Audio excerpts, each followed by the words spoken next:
5 أفلام اتكلموا عن الخطف، كل فيلم هيحبس نفسك من أول ثانية ولحد نهايته. في المركز الخامس معانا فيلم جان بيبي جان، اللي بيحكي عن اختفاء بنت عندها 4 سنين، وبالرغم من إن الشرطة بدأت تبحث عنها إلا إن خالتها قررت إنها تعين محقق خاص وزميلته عشان يدوروا عليها. في المركز الرابع معانا فيلم تشينجلينج، فيلم اللي بيحكي عن كريستين الأم اللي ابنها عنده 9 سنين بيختفي فجأة، وبعد 5 شهور بترجعه الشرطة البيت، بس الأم بتقول إن ده مش ابنها. في المركز الثالث معانا فيلم كابتن فيليبس، بيحكي عن سفينة الشحن الأمريكية ميرسك اللي بتنقل أسلحة تقيلة بقيادة القبطان ريتشارد فيليبس، السفينة اللي بتتعرض للقرصنة من قراصنة صوماليين.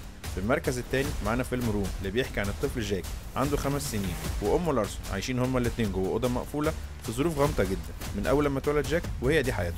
في المركز الأول معانا فيلم أولد بوي، اللي بيحكي عن واحد محبوس جوه أوضة في ناطحة سحاب لمدة 15 سنة عشان يخرج يلاقي عيلته كل حياته انتهت، ومش بيسأل نفسه غير سؤال واحد بس: مين عمل فيها كده وليه؟